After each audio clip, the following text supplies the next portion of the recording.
Kemudian juga ada hadis yang lain, tidak disebutkan dalam buku ini, saya sebutkan, kata Nabi SAW, kalau seseorang mukmin meninggal dunia maka akan datang kepadanya 3 sosok malaikat. 2 malaikat rahmat kiri kanan membawa kain kafan dari surga, dan 1 malaikat maut di ubun-ubun kepalanya yang mengatakan kepadanya, hai jiwa yang baik, kembalilah kepada rahmat dan pengampunan Tuhanmu. Maka ruhnya keluar lebih mudah daripada air dari mulut kendi. Kemudian ditangkap oleh malaikat rahmat dan dibungkus dengan kain kafan dari surga, lalu dibawa ke langit. Begitu menembus 7 lapis langit, setiap malaikat di langit berkata kepada malaikat rahmat, siapa ini?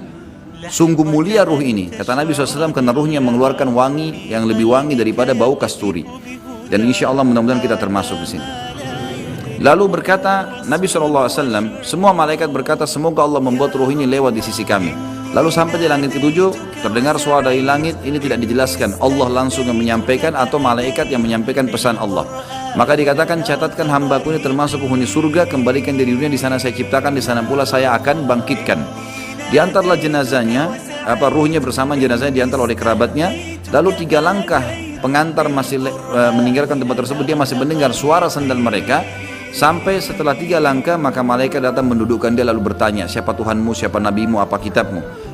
Kalau dia orang mukmin, dia menjawab sebagaimana tadi dalam Al-Quran yang disebutkan dalilnya, ya, yang dalam surah Ibrahim ayat 27 itu. Kata Nabi SAW, kalau kalian mau bacalah ayat itu, yuthabbitullahu alladhina amanu bil qawli tsabit fil hayatid dunya wa fil akhirah. Al-ayah. Allah akan tetapkan di lisan orang-orang beriman untuk menjawab pertanyaan di dunia dan juga di akhirat. Akhirat termasuk alam barzah.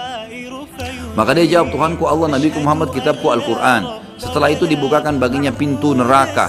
Dia ketakutan melihat azab, siksaan, orang teriak, api yang berkobar-kobar, luar biasa. Sebagaimana juga nanti akan kita bahas kalau membahas masalah neraka. Neraka itu nanti akan penuh, ya, akan penuh tergenang dengan nanah dan darah penghuni neraka, dan akan menjadi minuman dan makanan penghuni neraka itu sendiri. Naudzubillah. Maka dia ketakutan. Lalu kata malaikat, lihatlah dari apa Allah selamatkan dirimu. Dulu kau bisa masuk sini, tapi karena kau patuh, kau beriman, beramal soleh, kau selamat. Ditutup, dibuka pintu surga, dayang-dayang, permadani, istana, buah-buahan. Dia kagum. Kata malaikat, ini tempat kau sekarang. Maka dia pun berdoa mengatakan, ya Allah, cepatkan waktu karena aku ingin masuk ke dalam surgaku. Lalu kemudian datang di sebelahnya orang yang tampan, bajunya bersih, badannya wangi. Lalu dia kagum mengatakan, siapa kamu ini? Kata dia, saya amal baik yang akan menemani kau sampai hari kiamat. Sholat anda, ini hadir di majelis ilmu seperti ini, puasa, sedekah, bakti dengan orang tua, kerjakan saja itu sampai mati, insya Allah akan menemani kita di kuburan.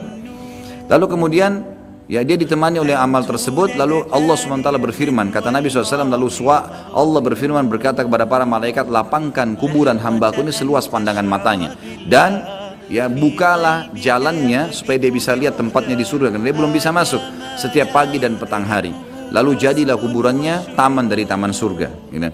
Kemudian sebaliknya kalau orang fasik atau orang kafir, fasik orang yang banyak dosanya, tidak sempat taubat tadi, dan orang kafir, prosesnya sama. Datang malaikat maut di ubun-ubun kepalanya, dan 2 malaikat kiri kanan azab, penyiksa bawa kain kafan dari neraka.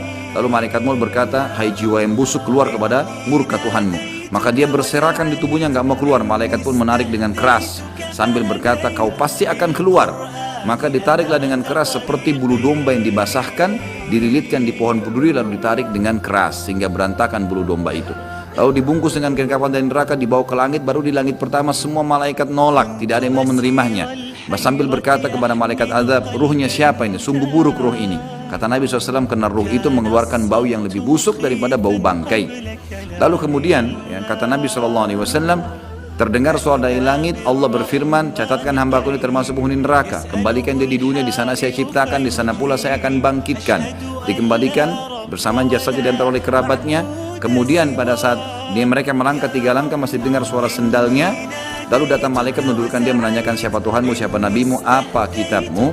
Kalaupun dia orang muslim hafal mati, tetap jawabannya sama. Innama aqulu kama kana yaqulun nas. Saya nggak tahu, saya cuma ikut-ikut dulu orang bilang apa. Dibukakan baginya pintu surga, dayang-dayangnya, permadaninya, semua fasilitas yang luar biasa. Dia kagum. Kemudian malaikat mengatakan, lihat dari apa kamu haramkan dirimu. Kamu bisa masuk sini, tapi kamu yang tidak mau. Ya. Lalu ditutup, dibuka pintu neraka, azab, teriak-teriak orang yang disiksa. Lalu dia ketakutan, kata malaikat, ini tempat kamu sekarang, tidak bisa kamu lari darinya.